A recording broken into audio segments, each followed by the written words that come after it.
బాప్తిస్మమిచ్చి యోహానును గురించి బైబిల్లో ఒక మాట ఉంది. బాప్తిస్మమిచ్చి యోహానును గురించి లూకాసు వార్త 1వ అధ్యాయంలో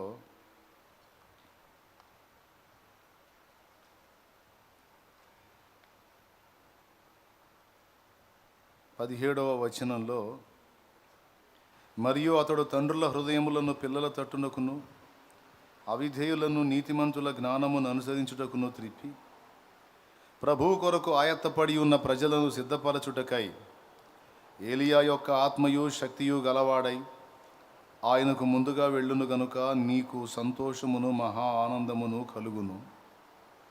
అతడు పుట్టినందున అనేకులు సంతోషింతురనెను. పుట్టినరోజు నాదే, ప్రసంగం నాదే. అయితే నేను ప్రసంగం చేస్తే బాగుంటుంది. యేసయ్య మాట్లాడాలని ప్రార్థన చేద్దాం రండి. ప్రభునందు నా ప్రియులారా, మీ అందరికీ కూడా ప్రభు అయిన యేసుక్రీస్తు నామములో మరొక్కసారి హృదయపూర్వక వందనాలు. మీ అత్యాసక్తిని బట్టి ధన్యవాదాలు తెలుపుతా ఉన్నాను. మీ అందరికీ వందనాలు. మీరందరూ నాకు ప్రభువునందు ప్రియులు, దేవుని యందు నాకు ఇష్టమైన వారు. నిజంగా మీ హృదయంలో కూడా నా పట్ల ఇంత ప్రేమానురాగాలు ఉన్నాయని నేను సంతోషిస్తున్నా. ఎందుకంటే ఇంతగా ఈరోజు కూడి వచ్చారు. మరి సెలవు దొరికిందని వచ్చారో, లేకపోతే ఈరోజు శాలేమన్న ఆత్మీయ పుట్టినరోజు అని వచ్చారో ఏంటి? ఈరోజు మీరు రాక గల కారణం ఎగ్గొడతారే లెక్క ప్రకారం. ఎందుకు వచ్చారండి? ఆత్మీయ పుట్టినరోజు అని వచ్చారా? అందుకే వచ్చామన్నాడు. చేతులు ఎత్తండి. కొంతమంది చేతులు ఎత్తాలి, వాళ్ళు సెలవు దొరికిందని వచ్చి ఉంటారు. లేదా అందరూ నన్ను అభినందిద్దామని వచ్చి ఉండొచ్చు, విషెస్ తెలియజేద్దామని. Okay, happy birthday to me. దేవునికి స్తోత్రం, హల్లెలూయా. సో మీ బదులు నాకు నేనే చెప్పుకున్నా, అయిపోయింది. లూకాసు వార్తలో మనం చదివిన ఈ వచనం ఎప్పటికీ కూడా మనం మర్చిపోకూడని వచనం. భూమి మీద ప్రతి మనుషుని పుట్టుక వెనక దేవుడు ఆశించినది ఏమిటో ఇక్కడ రాయబడి ఉంది. ఒక బాప్తిస్మమిచ్చి యోహానును గూర్చిన మాటే కాదు, దాని వెనక మన అందరి బ్రతుకులు కూడా ఉన్నాయి. వాటి వెనక కూడా దేవుడు ఆశించేది అదే అని మనం మర్చిపోకూడదు. దేవుడు మనం పుట్టినందువల్ల అనేకులు సంతోషించాలని ఆశపడి మనల్ని భూమి మీద పుట్టించాడు. అసలు నన్ను ఎందుకు పుట్టించావు యేసయ్యా అని నువ్వు దేవుడిని అడుగు. ఆడపిల్లగా పుట్టించావు ఎందుకు అని, మగబిడ్డగా పుట్టించావు ఎందుకని, నువ్వు ఇంకొక టైపులో ఉన్నా ఇలా ఎందుకు పుట్టించావని, నువ్వు ఏ స్థితిలో ఉన్నా ఆ స్థితిలో దేవుడిని అడుగు, నువ్వు ఎందుకు పుట్టించావు నన్ను అని. దేవుడు నీకు కొన్ని సమాధానాలు ఇస్తాడు. వాటిలో ఒకటి, నీ జన్మ వలన అనేకులు సంతోషించున్నట్లు నేను నిన్ను పుట్టించాను కుమారుడా, కుమారి అంటాడు ఆయన. దేవునికి స్తోత్రం. అనేకుల సంగతి అట్లా పెట్టి ముందు నేను సంతోషించాలి, నా సంతోషం కోసం నిన్ను నిర్మించాను అంటాడు. నేను ప్రేమ చూపుటకు పిల్లలు కావాలి, నా ప్రేమను వాళ్ళకు పంచుకోవాలి, నా ప్రేమను పిల్లలకు పంచుట ద్వారా నాకు సంతోషం కలిగిద్ది. అలాగే పిల్లల ప్రేమ పొందుట ద్వారా కూడా నాకు సంతోషం కలిగిద్ది. మొత్తం మీద నేను సంతోషించడం కోసం, నా సంతోషం కోసం నేను మిమ్మల్ని నిర్మించుకున్నాను. నీ సంతోషమేనా? నా సంతోషమే కాదు, మీ జన్మ వల్ల ఇతరులు కూడా సంతోషం పొందాలి. కొంతమంది జన్మలు అనేక మంది దుఃఖానికి కారణమవుతాయి. కొంతమంది జన్మలు అనేక మంది సంతోషానికి కారణమవుతాయి. కొంతమంది జన్మలు కొందరి సంతోషానికే కారణమవుతాయి. కొంతమంది జన్మలు కేవలం వారి సంతోషానికే కారణం, వారి సంతోషానికే పరిమితం అవుతాయి. కారణం కాదు, పరిమితం అవుతాయి. న్యాయం ఏంటంటే, మనల్ని దేవుడు పుట్టించింది మొదట ఆయన సంతోషానికి, రెండవది అనేకుల సంతోషానికి మన జన్మ. ఈ మాట ఎవరికోళ్ళు రాసి పెట్టుకోవాలి. నేనంటూ ఉనికిలోకి వచ్చాను అంటే, నన్నంటూ దేవుడు భూమి మీదకి పుట్టించాడు అంటే, నా జన్మ వెనక దేవుడు సంతోషం కలిగి ఉన్నాడు, సంతోషం వెతుకుతున్నాడు. కాబట్టి నా సృష్టికర్తను సంతోషపెట్టుట అనే బాధ్యత నేను కలిగి ఉన్నాను అనేది రాసుకోవాలి నువ్వు. రెండవది, నాతో పాటు సహసృష్టిగా చేయబడిన నా సహోదరులను కూడా సంతోషపెట్టే విషయంలో నా జన్మ ఉన్నది. టోటల్గా అనేకుల సంతోషార్థమై నేను నిర్మించబడ్డాను. ఆయన సంతోషమను జనాల సంతోషం, మన సంతోషమేం లేదా అంటే, ఎప్పుడైతే మనం సృష్టికర్త సంతోషాన్ని వెతుకుతామో, ఆయన చెప్పినట్లే నిన్ను వలిని పొరుగువానిని ప్రేమించమని సాటివారి సంతోషాన్ని వెతుకుతామో, అప్పుడు ఆయన ఏం చేస్తాడో తెలుసా? ఆయన మనం సంతోషపెడితే ఆ సంతోషాన్ని పొందుకోవటమే కాదు, మరి ముఖ్యంగా మరి శ్రేష్టముగా ఆయన తనను ప్రేమించే వారి సంతోషాన్ని నిరంతరం కాంక్షిస్తాడు.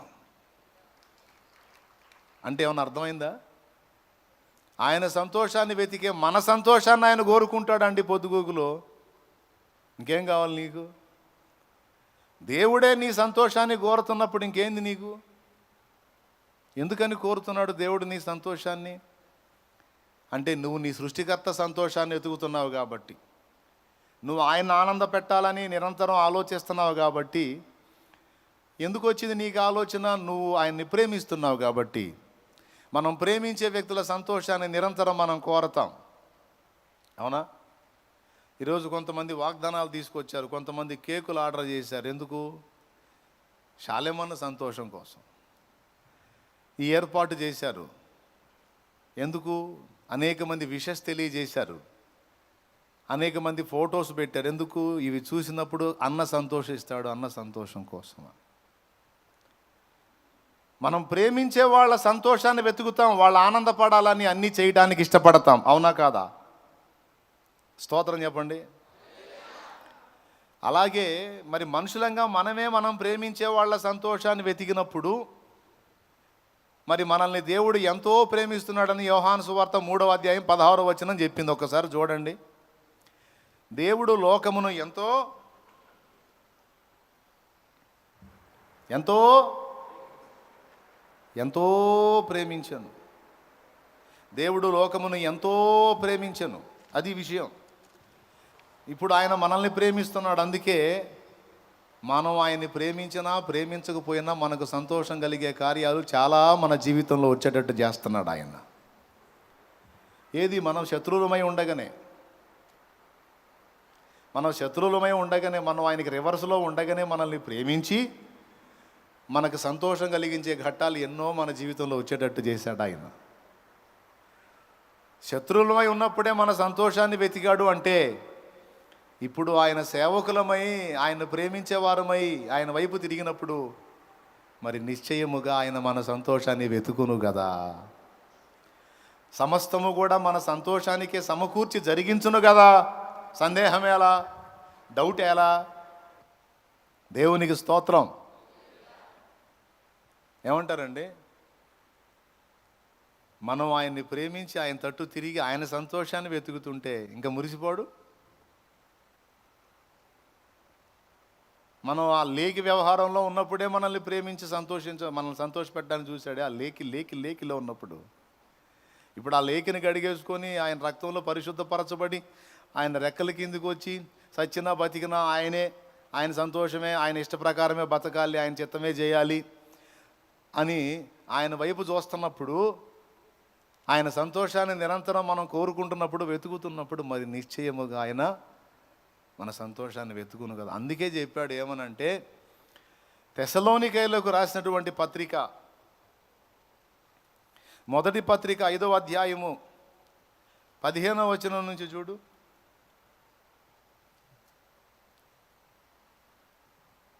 16వ వచనం చూడు. ప్రతి విషయమునందును చాలిక 16వ వచనం చూడు. ఎల్లప్పుడూ సంతోషముగా ఉండుడి.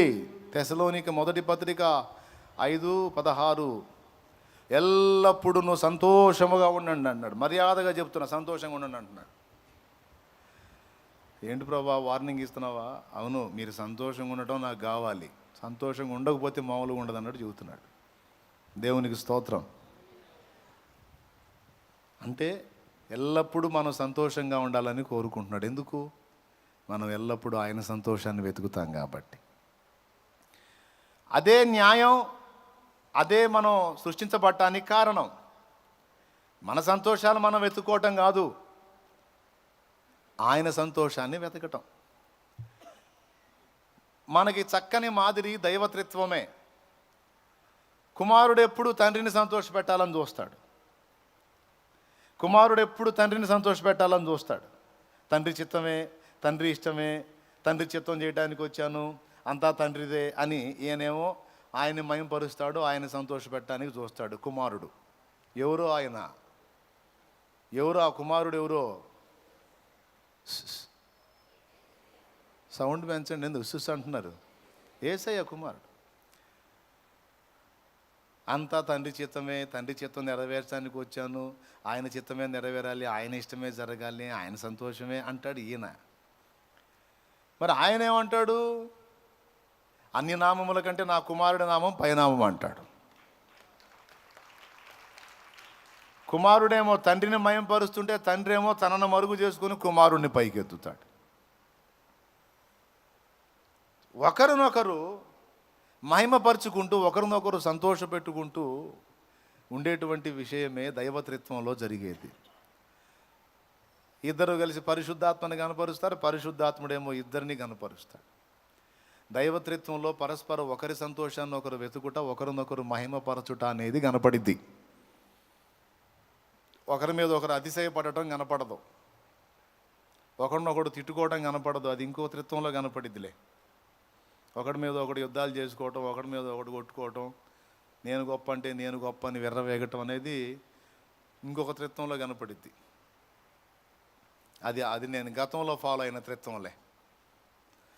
కానీ ఇప్పుడు ప్రస్తుతం నేను విశ్వసిస్తున్న ఈ త్రిత్వంలో పరస్పర ప్రేమానురాగాలు, ఒకరినొకరు సంతోషపెట్టుట, ఒకరినొకరు ఘనపరచుట అనేవి ఉన్నాయి. ఈరోజు ఒక కీలకమైన మాట గుర్తుపెట్టుకోండి ప్రియులారా. సరే, దేవుడు మనల్ని సంతోషపెట్టాడా లేదన్నది పక్కన పెడదాం. నువ్వు ఒప్పుకున్నా ఒప్పుకోకపోయినా ఆ పని చేసి తీరతాడులే కానీ ఆయన, అయితే ఆ సెక్షనే పక్కన పెడదాం. అసలు మనం ఎందుకు పుట్టామన్న ఒక మాట తీసుకుందాం ఈవేళ. మనం ఎందుకు నేను ఎందుకు పుట్టా? నా సంతోషం కోసం నేను పుట్టానా, లేకపోతే నేను ఎవరిని సంతోషపెట్టడానికి పుట్టాను? ఎవరి కోసం నేను నిర్మించబడ్డాను అంటే లేఖనం చెప్తున్నది సృష్టికర్తను సంతోషపెట్టుట అనేది మొదటిది, అనేకుల సంతోషము కోసము నువ్వు పుట్టావన్నది రెండవది. యోహాను గురించి దూత ఏమన్నాడు? అతడు పుట్టినందున అనేకులు సంతోషించెదరు. అంతేకాదు, కన్న తండ్రివైన నీకు కూడా సంతోషమును మహా ఆనందమును కలుగును. కన్న తండ్రిగా నీ కుమారుడైన యోహానును బట్టి నీకు సంతోషము మహా ఆనందం కలిగిద్ది జకర్యా.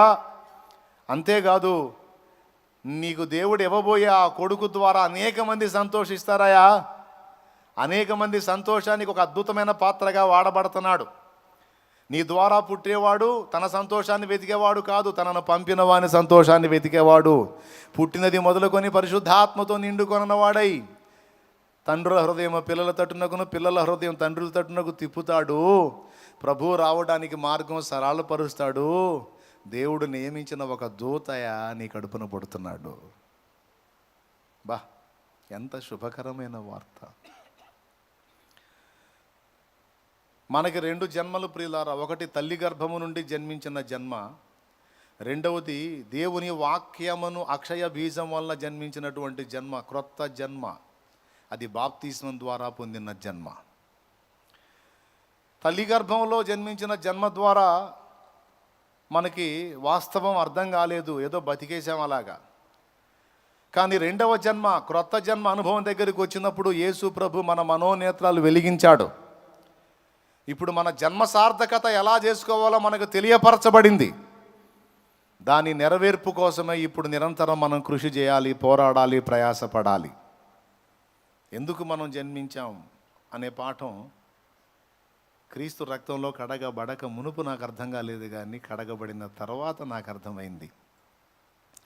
పుట్టినరోజు శుభాకాంక్షలు అన్నా అంటే చాలా ఆనందంగా ఉంది. అవును కదా, నేను క్రీస్తులో క్రొత్తగా జన్మించిన రోజు. నిజంగా ఈ జన్మ లేకపోతే, ఒక్క జన్మతోనే నేను ఆగిపోయినట్టయితే, తల్లి గర్భాన పుట్టిన ఆ జన్మతో ఆగిపోయినట్టయితే పాపిగానే తెచ్చేవాడిని, నరకానికి పోయేవాడిని. కానీ ఈ రెండవ జన్మ అనుభవం ద్వారా నిత్య నరకాగ్ని తప్పించుకొని నిత్య జీవానికి వారసున్నయ్యా. ఇంతవరకు సంతోషమే. మరి ఇంతవరకేనా, లేకపోతే ఇంకా నా జన్మ వెనక ఏమన్నా కారణం ఉందా? నిత్య నరకాగ్ని తప్పించుకొని నిత్య జీవానికి వెళ్ళటం అంతవరకేనా, లేకపోతే ఇంకా నేను పుట్టడం వల్ల ఏమన్నా ఉందా అంటే, నా సృష్టికర్త సంతోషము, అనేకుల సంతోషము నేను నెరవేర్చాలి. అది నా జన్మ వెనక దేవుని ఉద్దేశం. ప్రియులారా, 3 విషయాలు గుర్తుపెట్టుకోండి. నంబర్ 1 సృష్టికర్త, నంబర్ 2 కన్నవాళ్ళు, నంబర్ 3 పొరుగువారు అనేకులు. ఈ ముగ్గురి యొక్క సంతోషాన్ని మనం వెతకాలి. అదే జన్మ, అదే జీవితం, అదే సార్థకత. ఈ 3 సంతోషాలు వెతకకుండా బతుకుతున్న వాళ్ళు కోట్ల మంది ఉన్నారు. నేను చెప్పేది అబద్ధం కాదు, నిజం. ఈ 3 సంతోషాలు వెతకకుండా బతికేస్తున్న వాళ్ళు కోట్ల మంది ఉన్నారు. సృష్టికర్తను పట్టించుకోరు, కన్నవాళ్ళని పట్టించుకోరు, ఇరుగు పొరుగుల సమాజ స్థితిని పట్టించుకోరు. అవునా కాదా? ఈ 3 పట్టించుకోకుండా తమ సంతోషాన్ని వెతుకుతున్న వాళ్ళు కోట్ల మంది ఉన్నారని నేను అన్నాను. ఇది నిజమా కాదా? నిజమే అన్నోళ్ళు చేతులు ఎత్తండి.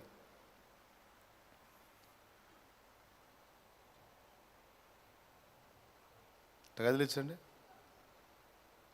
Thank you. లైన్లో ఉన్నారా లేదా అని చెక్ చేసుకున్నాలే. ఈ 3 సంతోషాలు పట్టించుకోవట్లా. ఎవడు ఎట్ట సస్తే నాకెందుకు, సృష్టికర్తతో నాకెందుకు, పక్కోడితో నాకెందుకు, కన్నోళ్ళతో నాకెందుకు. కన్నారు, వాళ్ళ బాధ్యత పెంచారు, పెద్ద చేశారు. కన్నప్పుడు చేరా అయింది అంతవరకే. ఇంకా వాళ్ళు ఎట్లా చేస్తే మనకెందుకు అని అన్నిటిని వదిలేసి బతుకుతున్న వాళ్ళు కోట్ల మంది ఉన్నారని నేను అన్నమాట అబద్ధం కాదు, నగ్న సత్యం, పచ్చి నిజం. ఎందుకు? వాళ్ళ మనోనేత్రాలు వెలిగించబడలా. వాళ్ళ జన్మ కారణం వాళ్ళకి తెలియలే. ఎందుకు పుట్టారో తెలియదు, ఎందుకు బతుకుతున్నారో తెలియదు, ఎందుకు చస్తున్నారో తెలియదు. ఈ 3 విషయాలు ఎరగని వ్యక్తులను బైబిల్ ఏముందో తెలుసా? వివేక శూన్యములకు మృగములు అంది. వివేకము లేని మృగాలు అంది అండి. తల్లులు,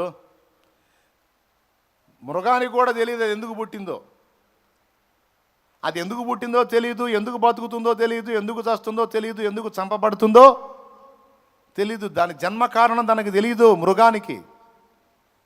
మరి ఇప్పుడు ఎవరి సంతోషాన్ని పట్టించుకోకుండా తన కోసం తానే బతుకుతున్న వాడికి ఆ మృగానికి తేడా అయింది. నేను చెప్పేది ఎంతమందికి అర్థమవుతుంది? నిజంగా అర్థమవుతుందా? ఒకసారి పక్కన వాళ్ళని పలకరించండి, కొద్దిగా చేతులు కలపండి, కొంచెం పెళ్లి చూపులు చూడవాకండి, సరిగ్గా చూడండి, మొఖాల్లోకి చూడండి.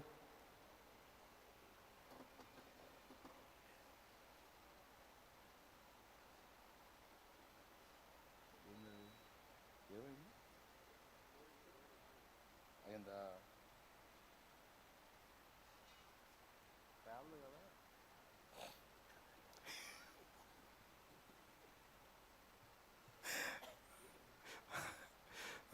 ఎక్కడొచ్చాగాం? ఏమో పక్కన వాళ్ళని పలకరించమన్నానండి. పలకరించారా? ఎవరైనా నిద్రపోతుంటే లేపారా? ఎందుకు పుట్టానో తెలియకుండా, ఎవరి సంతోషాన్ని వెతకకుండా తన సంతోషం కోసమే తను బతుకుతున్న మనిషి జంతువుతో సమానం. ఎవరితో సమానం? జంతువుతో సమానం. జంతువుకి తెలియదు అది ఎందుకు పుట్టిందో, ఎందుకు బతుకుతుందో, ఎందుకు తింటుందో, ఎందుకు తిరుగుతుందో, ఎందుకు చస్తుందో దానికి తెలియదు. అలాగే తన కోసం తానే బతుకుతున్న మనిషి బతుకు కూడా ఆ జంతువుతో సమానమే. ఒకప్పుడు మనం అట్టివారిమై ఉంటిమి, అయితే దేవుడు మన మనోనేత్రాలు వెలిగించి, ఒరే అందుకు కాదురా నీ బ్రతుకు ఇందుకు, అమ్మా అందుకు కాదే తల్లి నీ బ్రతుకు ఇందుకు అని చెప్పినప్పుడు ధన్యులమయ్యాం. ఈరోజు మీ అందరికి కూడా మీ పుట్టుక వెనక దేవుని యొక్క ఆలోచన ఏంటో అది మీరు తెలుసుకోవాలని ఈ మాటలు చెప్తున్నా మీకు. వివేక శూన్యములైన మృగాల్లాగా ఉండకూడదు మనం. వివేక శూన్యములైన మృగాల్లాగా ఉండకూడదు. ఈ మాటని మనం సార్థకం చేసుకోవాలి. బాప్తిస్మం ఇచ్చు యోహానుకే దేవుడా మన దేవుడు, నీకు నాకు కూడా దేవుడు. ఏమయ్యా బాప్తిస్మం ఇచ్చు యోహాను గురించి అంత మాట అనిపించావు, దూత ద్వారా అతడు పుట్టినందున అనేకులు సంతోషించెదరు, కన్న తండ్రి అయినా నువ్వు కూడా సంతోషపడి మహా ఆనందం పొందుతా ఉన్నావు. ఆ భాగ్యం యోహానుకు ఒక్కడికైనా మాకు లేదా? మాకు కావాలి ప్రభువా, లేకపోతే ఈ జన్మకు అర్థం ఏంటి తండ్రి? కాబట్టి మేము కూడా నీ సంతోషాన్ని వెతికేవారమై ఉంటాము, మమ్మల్ని కూడా అనుగ్రహించవయ్యా అని అడగాలి. రైట్. ఇప్పుడు 3 సంగతులు. మొట్టమొదటిది, సృష్టికర్త సంతోషాన్ని మనం వెతకాలి అంటే అసలు దేన్ని బట్టి ఆయన సంతోషపడతాడనేది నేను స్టార్టింగ్లో వేసుకున్న పరిశీలన, చూసుకున్న పరిశీలన, చేసిన అన్వేషణ, వేసుకున్న ప్రశ్న. నేను నూతన జన్మ ఎత్తాను, బాగుంది, నరకం తప్పించుకున్నాను, పరలోక రాజ్య వారసుని అయ్యాను, ఇంతవరకేనా లేకపోతే ఇంకోటేనా? లేదు. నన్ను క్రొత్త జన్మ అనుభవంలో కన్నవానికి సంతోషం కలిగించాలి. రైట్. నా సృష్టికర్త సంతోషాన్ని నేను వెతకాలి. ఏం చేస్తే ఆయన సంతోషపడతాడన్న ప్రశ్న వేసుకున్నా. ప్రభు సంతోషించే విషయాల్లో మొట్టమొదటిది, మనం విశ్వాస పాత్రులమై ఉండుట బట్టి ఆయన సంతోషపడువాడై ఉన్నాడు. విశ్వాసము లేకుండా దేవునికి ఇష్టడై ఉండుట అసాధ్యము. విశ్వాసము గలవాడు అంటే దేవునికి ఇష్టం, వాడిని బట్టి దేవుడు సంతోషపడతాడు.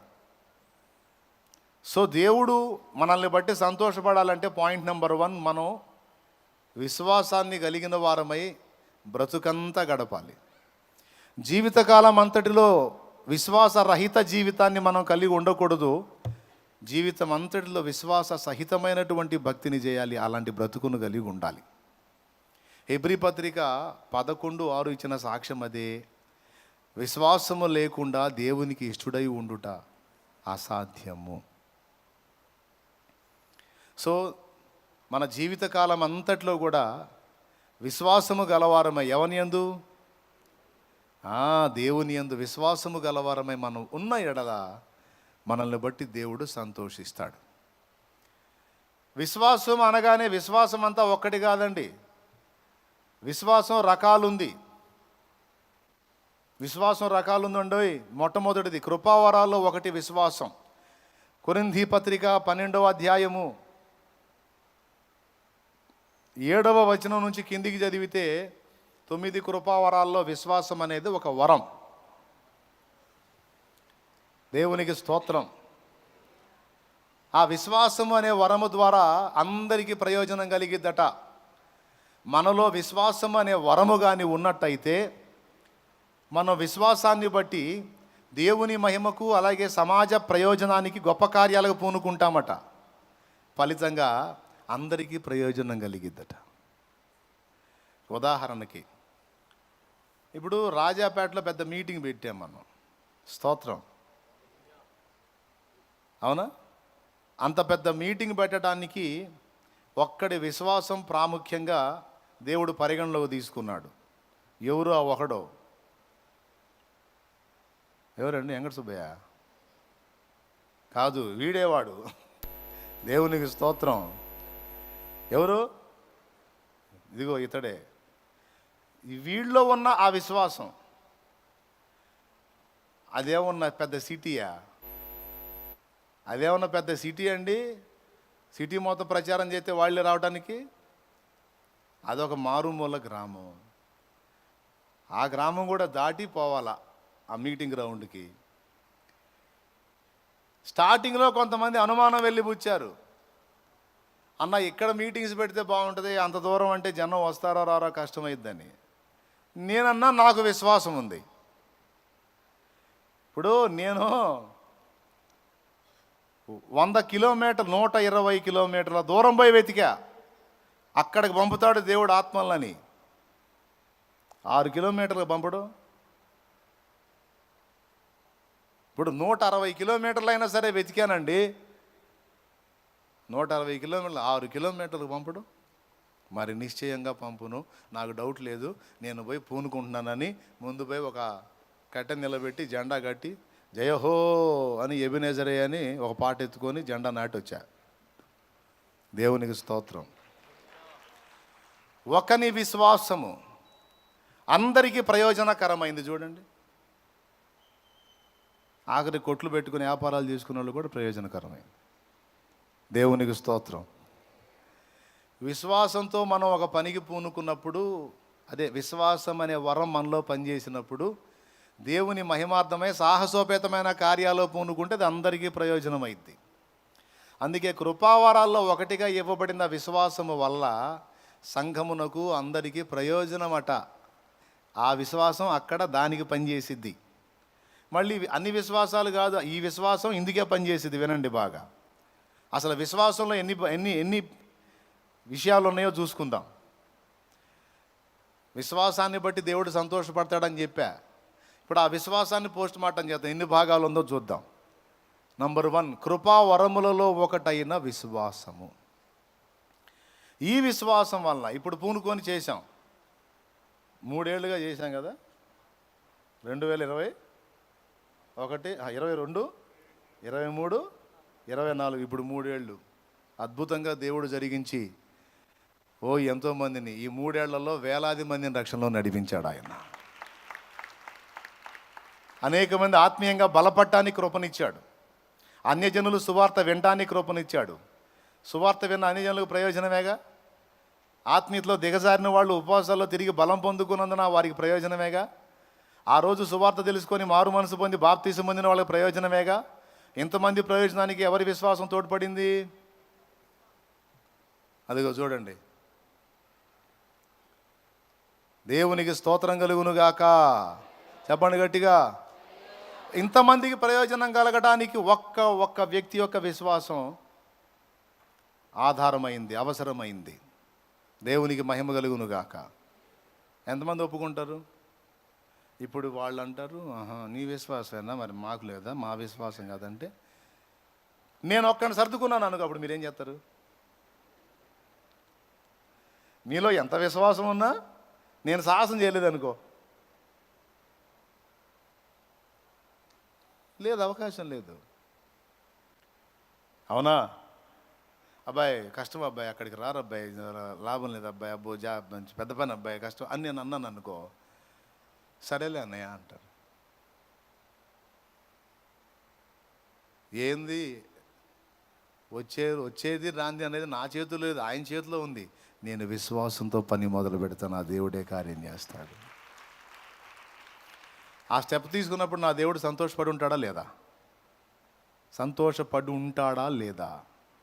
అది ఆ సాహసోపేతమైన కార్యాలకు పూనుకోవడానికి విశ్వాసం అనే వరం పనిచేసింది. ఇప్పుడు ఆ వరం మనలో పనిచేస్తే అది ఎంతమందికి ప్రయోజనంగా మారిందో చూడు. అవునా? ఏందండి మీకు అర్థమవుతుందా లేదా?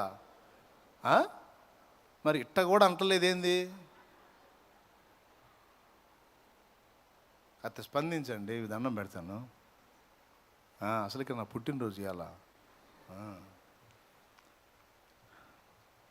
కృపా వరములలో ఒకటైన విశ్వాసం, దాన్ని బట్టి దేవుడు సంతోషపడతాడు. విశ్వాసం అనగానే ఒకటి కాదు, బోల్డ్ అంత సబ్జెక్ట్ ఉంది దానిలో. మళ్ళీ ఇప్పుడు 2వ టైప్ విశ్వాసం చెప్తా. ఆత్మ ఫలములో ఒకటైన విశ్వాసం. అది గలతీ పత్రిక 5:22లోంచి చదివితే ఉంటుంది చూడండి. పెన్నుంటే రాసుకోండి, సందర్భం వచ్చింది అందుకే చెబుతున్నా. గలతీ పత్రిక 5:22 అయితే ఆత్మ ఫలమేమనగా ప్రేమ, సంతోషము, సమాధానము, దీర్ఘశాంతము, దయాళుత్వము, మంచితనము, విశ్వాసము. అద్దుగో,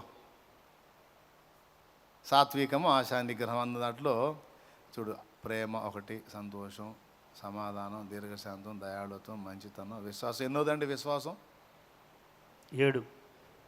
చూసారా? 7వది విశ్వాసం. 7వ సంఖ్య సంపూర్ణ సంఖ్య. ఖచ్చితంగా విశ్వాసాన్ని 7లో పెట్టాడు చూడు.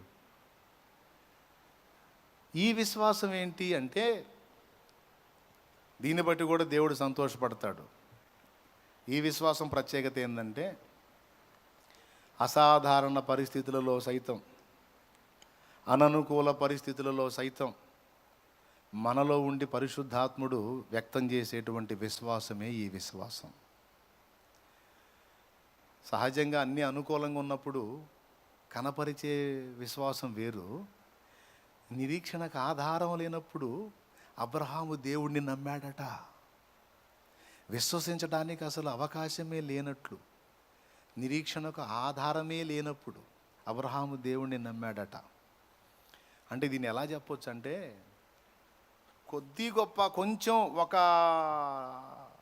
10% అవకాశం ఉంది సార్ ఆమె గర్భవతి కావడానికి, 90% లేదు సార్ అంటే 10% అన్న ఛాన్స్ ఉంది కదా, దేవుడి యందు విశ్వాసం ఉంచుదామని కొంతమంది విశ్వాసం వ్యక్తపరుస్తారు. 100కి 100% ఉండదు, కానీ ఉంటే 100కి 150% ఈమెకి పిల్లలు పుట్టే ఛాన్స్ లేదు, అసలు ఆ సెక్షనే ఈమెకి లేదు అన్నప్పుడు విశ్వాసం ఉంచుతారు చూడు. దాన్ని ఏమంటారంటే నిరీక్షణకు అసలు ఆధారము లేనప్పుడు నమ్ముట. దేవునికి స్తోత్రం. ఆత్మ ఫలములో ఒకటైన విశ్వాసం యొక్క గొప్పతనం ఏంటో మీకు తెలుసా? పరిస్థితులు అనుకూలంగా ఉన్నప్పుడు నమ్మేది కాదు, పూర్తి రివర్స్లో ఉన్నప్పుడు సైతం దేవుని నమ్మేటువంటి విశ్వాసమే పరిశుద్ధాత్మ ద్వారా మనకు కలిగే విశ్వాసము. అది మనలో ఉండి పరిశుద్ధాత్మ వ్యక్తపరిచే విశ్వాసం. ఒక వ్యక్తిలో పరిశుద్ధాత్మ ఉన్నాడు అని నిర్ధారణ చేసుకోవాలంటే, పరిశుద్ధాత్మ మనలో కానీ ఉన్నట్టయితే ఆయన వ్యక్తపరిచే వ్యక్తతలే ఈ 9. అర్థమైందా? ఇంట్లో నిప్పు ఉంది అంటే బయటికి పొగొచ్చినట్టు. స్తోత్రం. ఈ చెట్టు మామిడి చెట్టే అంటే మామిడికాయలు కాసినట్టు. మనలో పరిశుద్ధాత్మ అనే వ్యక్తి ఉంటే మనకు కాసే కాయలే ఈ 9. అర్థమైందా? ఇది కమలాకాయ లేదా నారింజకాయ అంటే దాన్ని ఓపెన్ చేస్తే 9 భాగాలు 11 భాగాలు ఉంటాయి. అట్లాగా మనలో దేవుని ఆత్మ అనే ఫలం ఉంటే, ఆత్మ అనేవాడు మనలో ఉంటే వ్యక్తమయ్యేటువంటి 9 విధములైన భాగములే, ఆ వ్యక్తతలే, ఆ ఫలమే ఈ 9. దేవుని ఆత్మను తన యందు కలిగి ఉన్నవాడు ప్రేమ కలిగిన వాడై ఉంటాడు. ఏ ప్రేమ? జంతువు మీద చూపించే ప్రేమ కాదు, తల్లి బిడ్డ మీద చూపించే ప్రేమ కాదు. ఇవన్నీ సాధారణ ప్రేమలు. అన్న తమ్ముడి మీద చూపించే ప్రేమ, అక్క చెల్లి మీద చూపించే ప్రేమ, భార్య భర్త మీద, భర్త భార్య మీద చూపించే ప్రేమలు ఇవి కాదు. పరిశుద్ధాత్మ మూలంగా మనలో నుండి వ్యక్తమయ్యేటువంటి ప్రేమ అసాధారణ ప్రేమ. అంటే ఏంటో తెలుసా? అగాపే, అంటే శత్రువుని కూడా ప్రేమించేటువంటి ప్రేమ. కీడు చేసిన వాడి మేలును కోరే ప్రేమ, నష్టపుచ్చిన వాడికి లాభాన్ని చేకూర్చాలనుకునే ప్రేమ. ఇది యేసయ్య ప్రేమ, పరిశుద్ధాత్మ ప్రేమ. ఆత్మ మనలో ఉంటే ఆ ప్రేమ మనలో వ్యక్తమైద్ది. ఆత్మ మనలో ఉంటే సంతోషం అన్నాడు. పరిశుద్ధాత్మ తన యందు కలిగి ఉన్నవాడు ఎప్పుడు సంతోషంగానే ఉంటాడు. ఎప్పుడు ఏడుపు కొట్టు మొహం వేసుకొని తిరుగుతున్నావంటే దేవుని ఆత్మ నీలో ఉన్నాడో లేదో డౌట్ పడాలి. నీకు మంచి చేసిన వాళ్ళనే ప్రేమించి నీకు కొంచెం ఎవరైనా ఇబ్బంది పెట్టిన వాళ్ళని ద్వేషిస్తున్నావు అంటే నువ్వు సహజ ప్రేమనే కలిగి ఉన్నావు, కానీ పరిశుద్ధాత్మ మూలమైన ప్రేమ నీలో లేదు.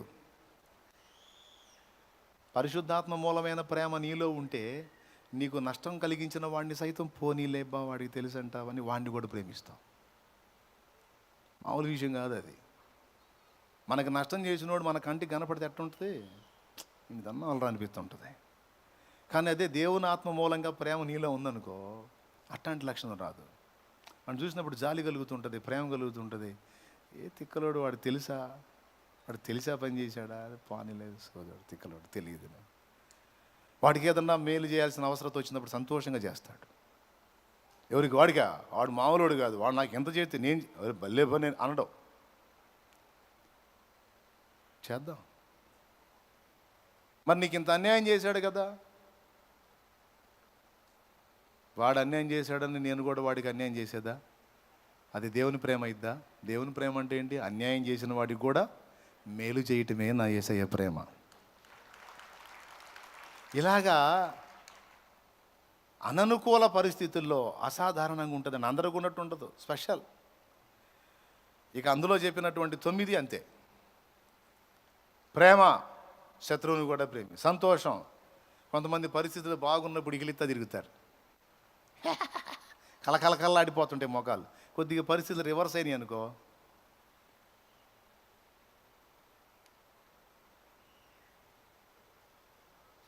ఏడుపు మొహం వేసుకొని తిరుగుతారు. కానీ దేవుని పరిశుద్ధాత్మను తన యందు కలిగి ఉన్నవాడు సంతోషం ఎలా ఉంటుందంటే ఎనీ టైం ఒకటే ఫీలింగ్. ఎనీ టైం ఏంటిది? ఎనీ టైం ఒకటే ఫీలింగ్ అంటే ఏడుపు కొట్టి మొహం వేసుకొని తిరగటం కాదు, ఎప్పుడు హ్యాపీయే. దేవునికి స్తోత్రం, హల్లెలూయా. ఏ స్థితిలోనైనా సరే. కారు చీకటిలో కన్నీరు తుడిచెను, మరణ పడకలు ఊపిరి పోసెను,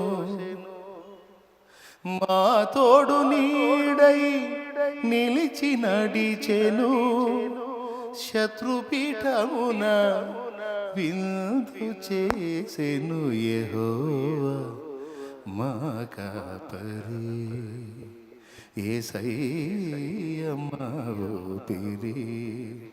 ఏంద్రా ఈ మైక్ ఏమైనా తేడా పడిందా? తీసి ఇంకో మైక్ అన్నీరా.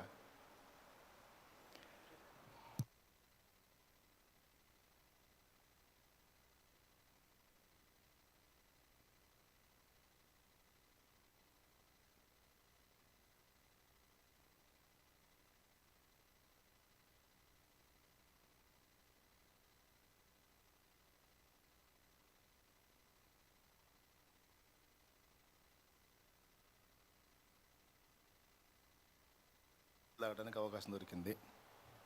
దేవునికి స్తోత్రం. ఏమంటే మీరు లైన్లో ఉన్నారా? చెప్పమంటారా? ప్రార్థన చేయమంటారా? ఎంతమంది లైన్లో ఉన్నారండి హ్యాపీగా? ఓకేనా? చెప్పేదా? ఇబ్బంది ఏం కాదు కదా? సంతోషం కూడా అంతే ఉంటుంది, ఎప్పుడు హ్యాపీగానే ఉంటాడు. అప్పులు అయినా హ్యాపీయే, అప్పులు తీరినా హ్యాపీయే. అప్పులు తీరితే ఏ అనడం, అప్పులు వచ్చేనే అనడం. అప్పు అయినా స్తోత్రం, అప్పు తీరినా నా దేవుడు నాకు తోడై ఉన్నాడు, హల్లెలూయా. ఎప్పుడు హ్యాపీయే. పాస్ అయినా హ్యాపీయే, ఫెయిల్ అయినా అది. పిల్లలు పాస్ అయినా హ్యాపీయే, పిల్లలు ఫెయిల్ అయినా హ్యాపీ. పిల్లలు కూడా సంతోషపడతాయి. ఓ దెబ్బైంది బాధపడవాకండి రా, ఏందంటే జీవితం పోయింది అయింది, మళ్ళీ రాద్దు కానిలే కానీ అంతేనంటావా నాన్న? అంతేరా. ఏంది మరి దానికోసం దిగులు వేసుకొని గందరగోళం అయితే ఉన్న మళ్ళీ పాస్ అవుతావు ఏంది? మళ్ళీ పేపర్ ఏం మారి వచ్చిద్దా? మారి రాదుగా, అయిపోయింది. కష్టపడ్డావు, నీ వంతు నువ్వు పాపం వర్కౌట్ కాలే, చేసేది ఏముంది? అదంతా దేవుని కృప. నీ వంతు అయితే నువ్వు కష్టపడి చదవటం నేను చూసా. పాపం నీ వంతు నువ్వు కష్టపడ్డావు, వదిలేసే. దాని గురించి కృంగిపోతాయరా? అది పోతే ఇక లైఫే పోయిందా ఏంది? లోకంలో జల్లనోడు దేవుళ్ళో జల్లుతాడా? అవసరమైతే దేవుడు వాడుకుంటాడు, దేవుడు హెచ్చిస్తాడు నిన్ను. ఏంది దాన్ని కృంగిపోతావు ఏంది, ఏడుస్తావు ఏంది, దిగులు పడతావు ఏందిగా? మనం దేవుని ఆత్మ సంబంధులు రా, హ్యాపీగా ఉండాలి అంతే. కొడుకు ఫస్ట్ క్లాస్లో పాస్ అయినప్పుడు బిర్యానీ వండిస్తాడు ఫాదర్ ఇంట్లో. ఫెయిల్ అయినప్పుడు ఏ ఫాదర్ అయినా వండిస్తాడా? అలా వండించేవాడే పరిశుద్ధాత్మ సంబంధి. ఈజీగా చెప్పాలంటే అది జోక్గా, నిజంగా అలా వండించేవాడే పరిశుద్ధాత్మ సంబంధి. ఆత్మ లోపల ఉంటే ఎల్లప్పుడూ సంతోషం. పాసును బట్టి స్తోత్రం, ఫెయిల్ని బట్టి కూడా అది. ఇప్పుడు కొంతమంది తండ్రులు గుర్తొచ్చిదారు, రే నేను తిట్టానే పాపం అండి అనవసరంగా. మరి అదేగా దేబ్రే మొహం. నేను చెప్పేటప్పుడు వినవు నువ్వు, విన్నట్టే మొహం పెడతావు, ఏడో ఉంటావు, చెప్పినప్పుడు వినవు. ఆడు ఫెయిల్ అయ్యాడు, రే నువ్వు ఫెయిల్ అయిన సందర్భంగా ఈరోజు పార్టీ రా, ఇంట్లో ఫంక్షన్ రా, బిర్యానీ వండు. వాడు ఎట్లుంటాడే? వాడికి సత్తాను పోతానంటాడా? నువ్వు కష్టపడి చదివావు బేటా, మిస్ అయింది ఏంది, పోతే పోయింది ఏంది, లైఫే పోయిందా ఇంద్రా? దేవుడు ఏదో ఒక విధంగా నీ కృపనిస్తాడు. డోంట్ వర్రీ, డోంట్ వర్రీ, భయపడద్దు. అట్లా ప్రేమ అసాధారణంగా ఉంటుంది, సంతోషం కూడా రివర్స్లో ఉంటుంది. సమాధానం, దీర్ఘశాంతం, దయాళుత్వం, ఏమండి, దీర్ఘశాంతం.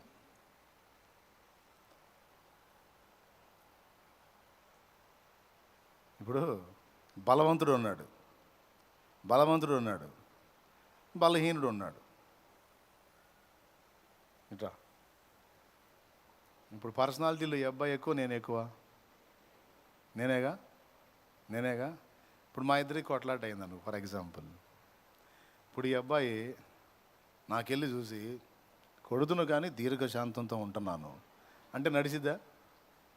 ఎందుకు? ఆయనకంటే బలంగా ఉన్నాను నేను, నన్ను కొట్టలేడు. కొట్టకపోక ఏం వంక పెడుతున్నాడు? దీర్ఘశాంతం కలిగి ఉన్నాను. అవునా? కానీ దీర్ఘశాంతంగా ఉన్నానని ఆయన అంటే నడవదు, ఎందుకంటే ఆయన కొట్టలేడు.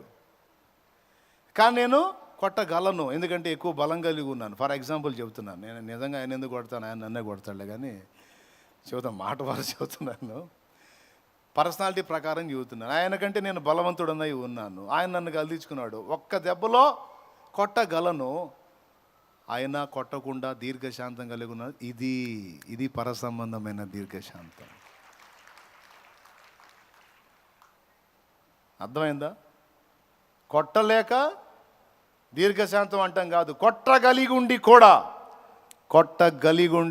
కొట్టగలిగే శక్తి ఉండి కొట్టకుండా తను తమాయించుకుంటాడు చూడు, దీర్ఘశాంతుడు వాడు. తొందరపడి కోపపడకుండా, ఆత్రపడి ఆవేశపడకుండా. ఒక్కొక్కడు భార్య మీద ఊరికి ఎగబడుతుంటాడు, ఏ అని దూకుతూ ఉంటాడు, అని తిరిగి కొట్టదు కాబట్టి.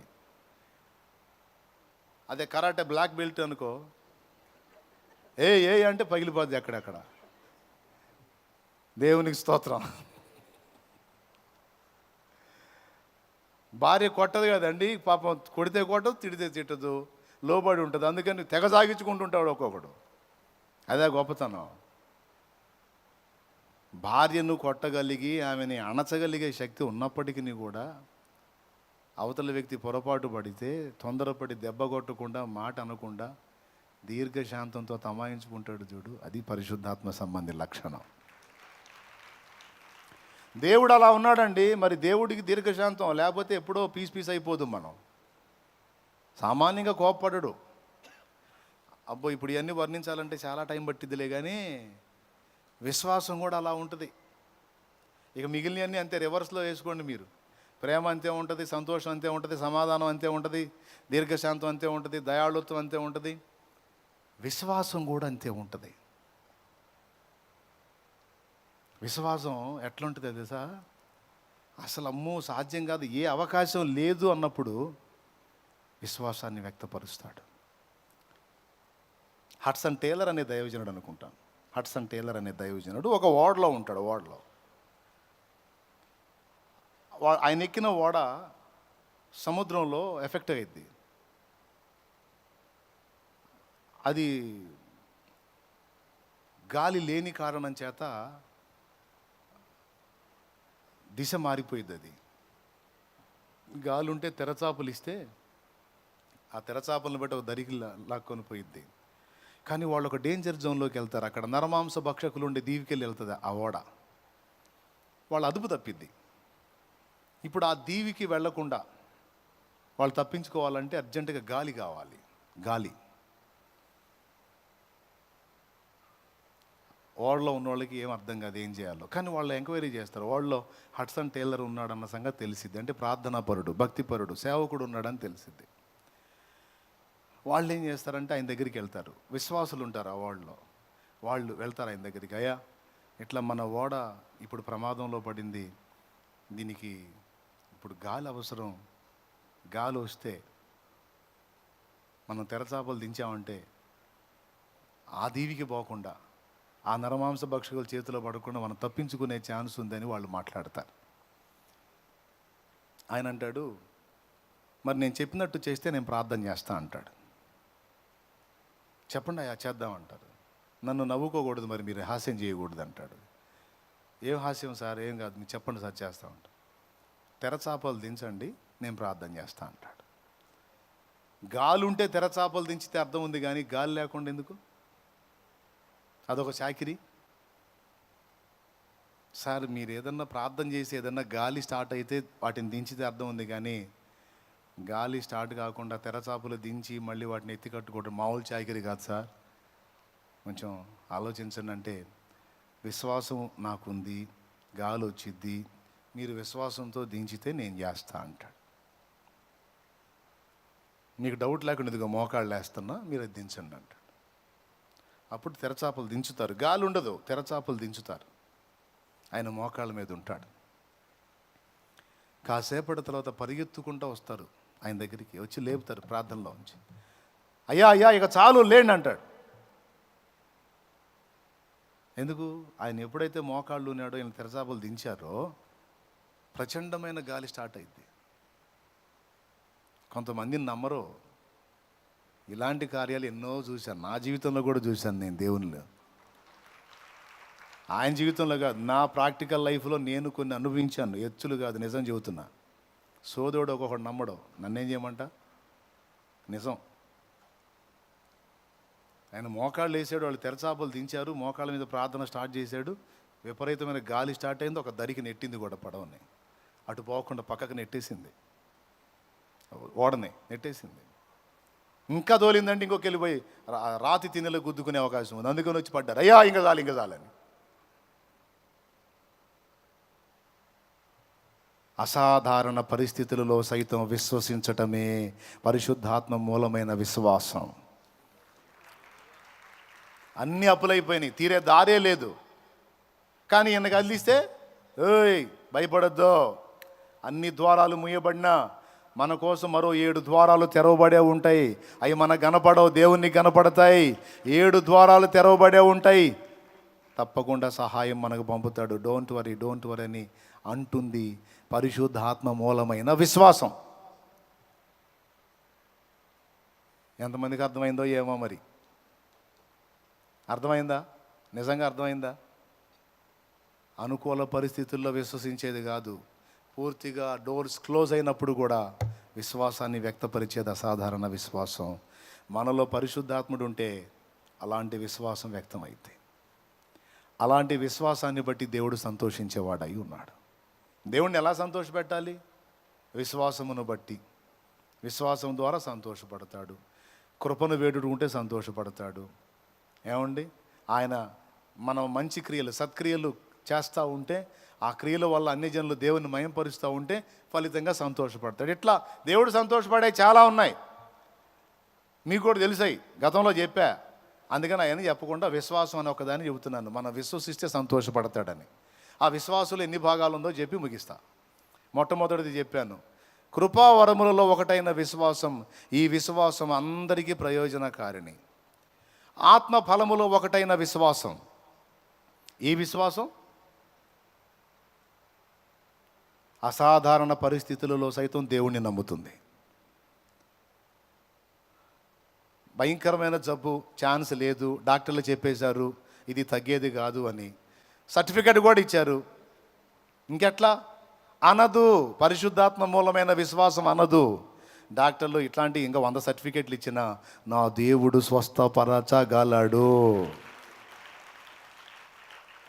నా పరిస్థితులలో నుంచి నన్ను విడిపించగలడు, నా ప్రతికూలతల్లోంచి నన్ను విడిపించగలడు అని నమ్ముతుంది. ఇది ఆత్మ ఫలములోని ఒక త్వన అయిన విశ్వాసం. 2. మూడో విశ్వాసం, యాకోబు రాసిన పత్రిక 2వ అధ్యాయం, తొందరగా చూడండి. యాకోబు రాసిన పత్రిక 2వ అధ్యాయము 20వ వచనం. వ్యర్థుడా, క్రియలు లేని విశ్వాసం నిష్ఫలమైనదని తెలుసుకొని కోరుచున్నావా? మన పితరుడైన అబ్రహాము తన కుమారుడైన ఇస్సాకును బలిపీఠం మీద అర్పించినప్పుడు అతడు క్రియల వలన నీతి మంతుడని తీర్పు పొందలేదా? విశ్వాసం అతని క్రియలతో కూడి కార్యసిద్ధి కలుగజేసిందనియు, క్రియల మూలముగా అతని విశ్వాసం పరిపూర్ణమైనదనియు గ్రహించుచున్నావు కదా. స్తోత్రం. మూడవ విశ్వాసము క్రియతో కూడిన విశ్వాసము. కొంతమంది ఒట్టి విశ్వాసం మాత్రం ఉంటే చాలు, క్రియ అక్కర్లేదు అంటారు. తప్పు. ఒరిజినల్గా మనలో దేవుని యందలి విశ్వాసం ఉన్నట్లయితే ఆ లక్షణాలు కూడా కనపడతాయి అన్నానే, అది క్రియల్లో కనపడిద్ది. ఫస్ట్ విశ్వాసం కృపా వరముల్లో ఒకటైన విశ్వాసం, రెండవది ఆత్మ ఫలములో ఒకటైన, మూడవది క్రియలతో కూడిన విశ్వాసము. ఫస్ట్ విశ్వాసం దాని ద్వారా కృపా వరమైనటువంటి విశ్వాసం ద్వారా అందరికీ మేలు. రెండవది అసాధారణ పరిస్థితుల్లో వ్యక్తపరిచే విశ్వాసం. క్లారిటీ ఉందా? ఏమన్నా కన్ఫ్యూజ్ ఉందా? ఉందా? కన్ఫ్యూజ్ ఉందా? మూడవది క్రియలతో కూడిన విశ్వాసం అన్నాను. ఇందాక ఒక మాట చెప్పానే, పందిళ్ళలో పోతే ముసలమ్మ కాలు పట్టుకుంది. ఇప్పుడు నేను విశ్వాసనో కాదో ఆడ తేలిద్ది. నేను నిజంగా దేవుని అందరి విశ్వాసం ఉంచిన వాడినైతే దేవుని ప్రేమ నాలో క్రియాత్మకం కావాలి. అక్కడ కాలు దులిపేసుకొని వచ్చాను అనుకో, క్రియలు లేని విశ్వాసం అది మృతము అన్నాడు. చారదీసి ఎత్తుకొని వచ్చాను అనుకో, క్రియలతో కూడిన విశ్వాసం అది సజీవమైనది. మన విశ్వాసం బతికున్న విశ్వాసమా సచ్చిన విశ్వాసమో ఇట్లాంటి అనుమతించి టెస్ట్ చేసుకుంటాడు ఆ పెద్ద ఆయన. అన్నాయ్ మరి ఏందనుకున్నా అన్నాయ్, పైన కూర్చున్నాడు మామూలుడు కాదు, వీడు ఒట్టి మాట్లాడేనా ఏమైనా వ్యవహారం ఉందని చూస్తాడు అక్కడ. దేవునికి స్తోత్రం. పెద్దమ్మా వింటున్నావా? విను. మన విశ్వాసం క్రియలు కలిగిందా క్రియలు లేదో టెస్ట్ చేసుకుంటాడు ఆయన. నిజంగా దేవుని అందలి విశ్వాసం నీలో నిజంగా ఉంటే బాప్తీసం పొందకుండా ఉండవు. దేవుడు చెప్పినవి చెయ్యకుండా ఉండవు. దేవుడు చెప్పినవి చేయకుండా నువ్వు తిరుగుతూ నాకు విశ్వాసం ఉంది అనుకుంటే నిన్ను నువ్వు మోసగించుకున్నట్టే. విశ్వాసం ఉంది కానీ చచ్చిన విశ్వాసం అది. సజీవమైన విశ్వాసం ఏం చేస్తుందో తెలుసా? దేవుడు చెప్పిన క్రియలు చేయుటలో ఆసక్తి కనపరిచిద్ది. సత్క్రియను చేయుటలో ఆసక్తిని కనపరిచిద్ది. మీరు చెప్పండి, కాళ్ళు లేవా ఆమెకి, పెద్ద వయసు 65 ఏళ్ళు పైన ఉంది. 65 కాదు, ఇంకా 68 ఏళ్ళు ఉంటాయి అనుకుంటున్నా ఇంచుమించు. చావును వెతుకుతూ వచ్చింది. ఇప్పుడు కాలదండ వస్తే మీరు ఒప్పుకుంటారా? మీ కళ్ళ ముందు ఆమె వచ్చి అయ్యా అయ్యా అయ్యా అయ్యా అయ్యా నాకు దిక్కులేని దాన్ని అయ్యా అయ్యా నన్ను ఆదరించయ్యా అంటే భలే పనేలా ఉండమో అని కాళ్ళు దులిపి వచ్చాను అనుకో మీ కళ్ళ ముందు, మీరు ఎలా ఫీల్ అవుతారు? ఒక మొక్క చెప్పండి. బా అన్న ఎంత గొప్ప పని చేశాడు నిజంగా, ఇది విశ్వాసం అంటే అంటారా? అరే మీరే ఒప్పుకోరు. స్తోత్రం. ఏమనిపించిద్ది చెప్పండి? ఏందని అడ్డు చూస్తారు? సొమ్మం కొట్టిన బెల్లం కొట్టిన రాయిలాగా. చెప్పండి, మీకేమనిపించిద్ది? ఏమనిపించదా? ఏమనిపించిద్ది? అరే రే రే రే దీనురాలు అయ్యా అని అడిగితే కాలదని వచ్చాడు, కనీసం 2 మొక్కలు నిదానంగా చెప్పినా రాకుండా ఆంధ్రం తోసేసి వచ్చాడే శాలేమన్నా అనిపించిద్ది కదా. అప్పుడు తర్వాత ఇక్కడ కూర్చొని నేను చెబుతుంటే, ప్రియులారా మనము ప్రేమ కలిగి ఉండాలి అని చెబుతుంటే చూశాం. ప్రియులారా మనం త్యాగబుద్ధి కలిగి ఉండాలంటే మామూలుగా కాదు. భక్తుడు అబ్బాయి. అరే మీరే ఒప్పుకోకపోతే, మీరే సంతోషించకపోతే ఇక ఆయనే సంతోషపడతాడండి? పాయింటేనా? అదే అమాంతం ఆమెను ఎత్తుకొని తెచ్చాను అనుకో, మళ్ళా వారం మీరు వచ్చినప్పుడు ఆమె ఇక్కడ కనపడింది అనుకో, మీరు నా దగ్గరికి వచ్చి అనకపోయినా ఆత్మలో సంతోషిస్తారు. అన్న దాటిపోడు, అన్న కఠినంగా వదిలిపోడు. అన్న అక్కడ బలిపీఠం మీద మాట చెప్పటమే కదా, ఇక్కడ క్రియ కూడా ఉంది.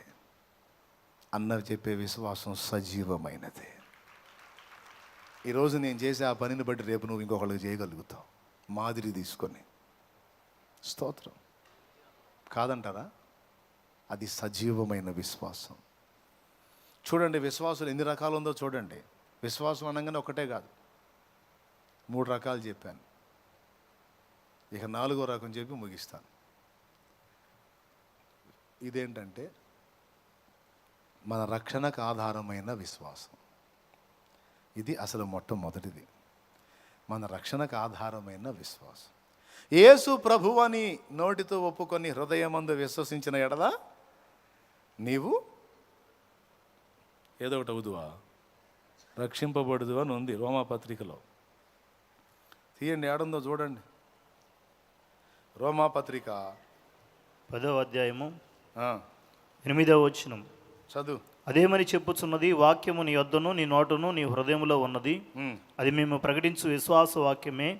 అదేమనగా యేసు ప్రభు అని నీ నోటితో ఒప్పుకొని దేవుడు మృతుల్లో నుండి ఆయన లేపనని నీ హృదయమందు విశ్వసించిన యెడల నీవు రక్షింపబడదువు. అబ్బా, యేసు ప్రభువని నీ నోటితో ఒప్పుకొని దేవుడు ఆయనను మృతులలో నుండి లేపెనని హృదయమందు విశ్వసించిన ఎడలా.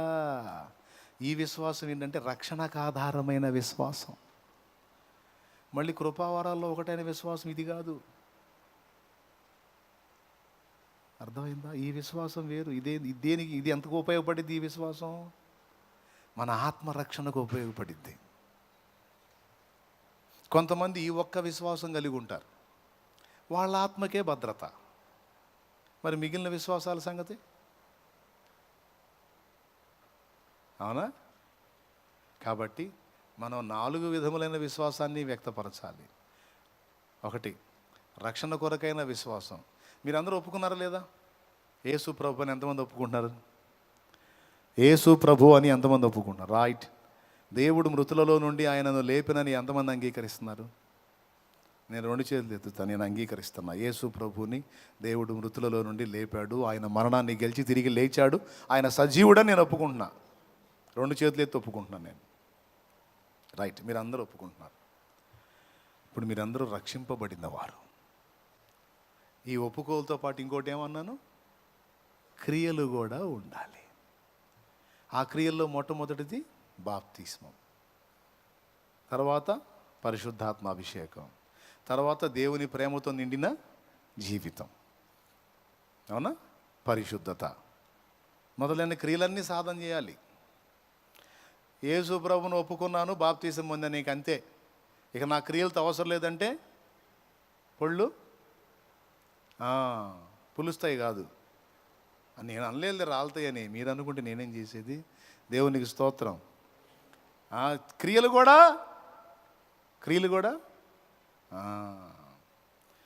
అన్యజనులలో నీ వార్తను నా బ్రతుకు ద్వారా ప్రకటింతును. అన్యజనులలో నీ వార్తను నా బ్రతుకు ద్వారా ప్రకటింతును. మాటలు కాక క్రియలతో నేను, మాటలు కాక క్రియలతో నేను నాలో నిన్ను కనపరతును, నాలో నిన్ను కనపరతును. నా ప్రాణం నీవయ్యా, నీ కొరకే నేనయ్యా, నా సర్వం నీవయ్యా, నా ప్రియుడా యేసయ్యా. నా ప్రాణాత్మ శరీరము యేసునికే అంకితం. నా ప్రాణాత్మ శరీరము యేసునికే అంకితం. దేవునికి మహిమ. మాటలుగాక అందరూ చెప్పండి. కేకలేసేసి నీరసం వచ్చింది ఏడా? చెప్పండి, అందరూ చెప్పండి. మాటలుగాక క్రియ కనపడాలి. కట్టే వస్త్రం దగ్గర నుంచి మాట్లాడే భాష దాకా ప్రతిదీ బ్యాలెన్స్ అవ్వాలి తమ్ముడు. ఇష్టం వచ్చినట్టు అడ్డదిడ్డం ఊరేగుతా మళ్ళీ యేసునందు విశ్వాసం ఉంచానంటే కాదు.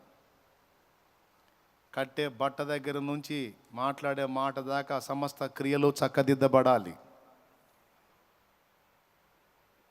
అడ్డదిడ్డమైన బతుకుతా యేసునందు విశ్వాసం ఉంచాను, నేను విశ్వాసం ఉంచానంటే కాదు. క్రియ క్రియ క్రియ యేసుప్రభు పరిశుద్ధుడు.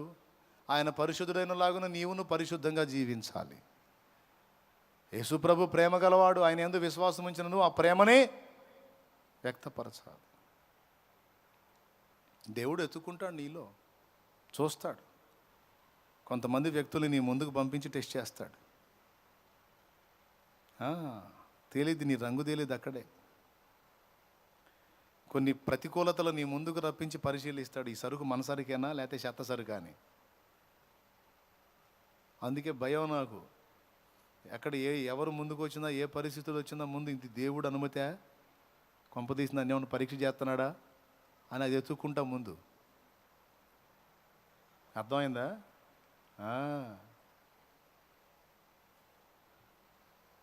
అందుకే చెబుతున్నాను మీ అందరికీ, విశ్వాసం అనేది ఎన్ని భాగాలు ఉందో చూడు. అయితే ఏ భాగంలో చూసినా సరే సంతోషం కలిగించాలి. విశ్వాసం మనం కలిగి ఉండటం దేవునికి సంతోషకరమైన విషయం. అతడు పుట్టినందున అనేకులు సంతోషించెదరు. ఓహో, నేను విశ్వాస విషయమై స్థిరుడుగా ఉండాలి, క్రియలతో కూడిన విశ్వాసాన్ని వ్యక్తపరచాలి. అప్పుడు నా తండ్రి సంతోషపడతాడు. ఇంకా దేన్ని బట్టి సంతోషపడతాడు? ఇప్పుడు నేను బాప్తిస్మం పొందాను, క్రియలు చేశాను, సంతోషం. మరి ఇంకా దేన్ని బట్టి సంతోషపడతాడు? ఇతరుల ఆత్మలను నేను రక్షణలోకి నడిపిస్తే ప్రజలు సంతోషపడతారు, నా ప్రభు సంతోషపడతాడు. సో ఇప్పుడు ప్రభు సంతోషం కోసం, అలాగే ప్రజల సంతోషం కోసం కూడా నేను పాటుపడాలి. ఎట్ ఏ టైం నాకు జన్మనిచ్చిన వారి సంతోషం, ఆత్మీయంగా నాకు జన్మలో నన్ను రక్షణలోకి నడిపించిన వారి సంతోషం, మొత్తం 4 సంతోషాలు వెతకాలి. ఫస్ట్ సృష్టికర్తది, 2 ఆత్మీయంగా నూతన జన్మ అనుభవంలోకి నడిపించిన ఆత్మీయ నాయకుల సంతోషం, 3 జన్మనిచ్చిన వారి కన్న తల్లిదండ్రుల సంతోషం, 4 సమాజం. అతడు పుట్టినందున అనేకులు సంతోషించెదరు అంటే మన పుట్టుక వెనక అనేక మంది సంతోషం ఉండాలి తమ్ముడు. ఫలానోడు పుట్టాడురా అంటే, ఫలానోడు పుట్టాడు జీవించాడురా అంటే ఒక చరిత్ర ఉండాలి నాన్న. అమ్మా వింటున్నావురా తల్లి? ఒక చరిత్ర ఉండాలిరా సచ్చేటప్పటికి. ఎప్పటికీ? సచ్చేటప్పటికి ఒక చరిత్ర ఉండాలిరా. పుట్టాము, మన కోసం మనం బతికాము, అన్నీ అనుభవించాము, సత్యామంటే చరిత్ర ఏముంటుందిరా? అయిపోయింది, ముగిస్తున్నాలే కానీ చెప్పండి, చరిత్ర ఏముంటుంది? అమ్మ పుట్టింది, అప్పనంగా తింది, బాగా కట్టింది, ఊరేగింది, సచ్చిందంటే ఏముంది? కనీసం ఎవరు ఏడుస్తారండి సచ్చిన్నాడు? నేను చెబుతున్నా, నా పుట్టినరోజు నేను వేడుక చేసుకోవాలా? ఇంతవరకు చేసుకోవాలా? అడగండి వాళ్ళని. నేనేమి నిర్ణయించుకున్నా తెలుసా? నా యేసయ్య నన్ను దీవించు, నన్ను బలపరుచు, నీ కొరకు వాడుకో, ఆత్మలను రక్షించడానికి నన్ను వాడుకో. నేను పుట్టానని నేను పండుగ చేసుకోవటం కాదు తండ్రి, నా పుట్టుక దినాన్ని గురించి అనేకులు పండుగ చేసుకోవాలి.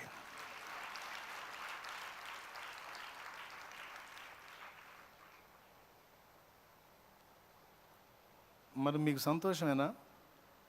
సంతోషమేనా? శాలేమన్న ఆత్మీయ పుట్టుక ఏడిసేవలే అంటారా? ఏడిసేవలే కాదా? సంతోషమేనా? ఎంతమంది సంతోషం? ఎందుకు సంతోషం? నువ్వు ఆత్మీయంగా రక్షించబడకపోతే, నువ్వు దేవుల్లో పుట్టకపోతే మా అందరి పుట్టుకలు ప్రశ్నార్థకమయ్యాయి. ఈరోజు ఎంతోమంది ఆత్మలు రక్షించబడ్డారు. ప్రపంచం మొత్తం పండగ చేసుకోకపోయినా నా వల్ల ఆత్మీయంగా మేలు పొందిన వాళ్ళు అందరూ పండగ చేసుకుంటారుగా. నా వల్ల ఆత్మీయంగా మేలు పొందిన వాళ్ళు, వర్తమానం విన్నోళ్ళు, ఆ పాట ద్వారానో ఆ మాట ద్వారానో ఆదరించబడ్డవాళ్ళు, ఎక్కడెక్కడో ఉన్న బిడ్డలు విషెస్ చెప్తున్నారే. ఇంకా ఏమంటున్నారో తెలుసా? శాలేమన్నా మా ఆయుష్ కూడా పోసుకొని బతుకు, ఇంతమంది ఇది పోసుకొని ఎంతకాలం బతకాలి నేను? వాళ్ళు రాయటం మళ్ళీ ఏం రాస్తున్నారో తెలుసా? మా ఆయుష్ కూడా నీకే. ఎందుకురా తల్లి మీ ఆయుష్ నాకు? నీ ఆయుష్ నీదేనమ్మా, దానిలో నువ్వు కూడా ఫలించురా. ఆ దృష్టి కలిగి ఉండరా తల్లి, తమ్ముడు, ఆ దృష్టి కలిగి ఉందానా? నేను నా కోసం కాదు, నేను దేవుని కోసం, అనేకుల కోసం.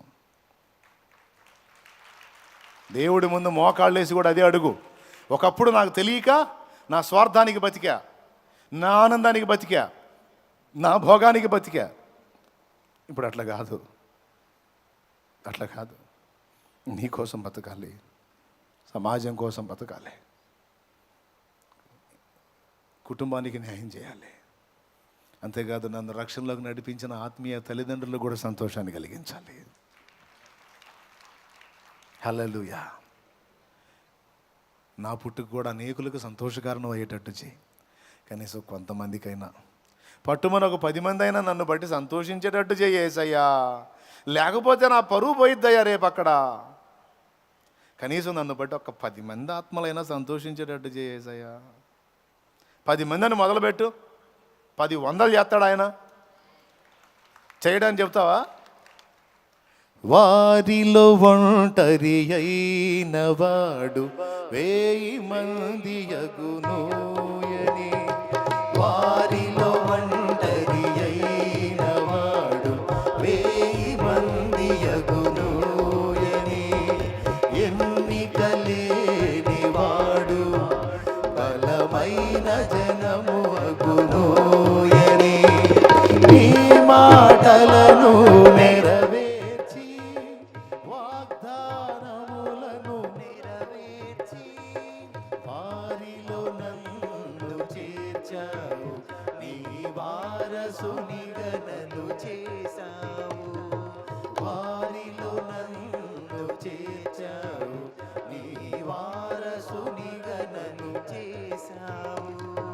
ఆరాధనా, ఆరాధనా, ఆరాధనా, ఆరాధనా. జ్యోతిర్మయుడా, ప్రేమ స్వరూపుడా, సర్వము నెరిగిన నా యేసయ్యా. మహిమాన్వితుడా, మహాగణుడా, సత్యవంతుడా నా యేసయ్యా. నీకే నా ఆరాధన, నీకే నా ఆరాధన, నీకే నా ఆరాధన, నీకే నా ఆరాధన. స్తోత్రం. నేను చెప్పిన 4 విధములైన విశ్వాసాన్ని హృదయాంతరంగంలో కలిగి ఉండి, అంతేకాదు ఇంకా చాలా ఉన్నాయి యేసయ్యను సంతోషపెట్టడానికి. ముఖ్యంగా మనం సామాజిక దృష్టి కలిగి ఉన్నప్పుడు ఎక్కువ సంతోషపడతాడు. దీనిలోకి అంత చేయి జాపిచ్చినప్పుడు ఎంత సంతోషపడతాడో. కృంగిన వారిని నువ్వు ఆదరించి లేవనెత్తినప్పుడు ఎంత సంతోషపడతాడో. అనాథలను, ఆ భాగ్యులను ఆదరించినప్పుడు ఎంత సంతోషపడతాడో. దిక్కులేని వారిని, విధవరాండ్రను ఇబ్బందిలో పరామర్శించినప్పుడు ఎంత సంతోషపడతాడో. అమ్మో నా దేవుడికి నచ్చదు ఈ దరిద్ర పని, నేను చేయను.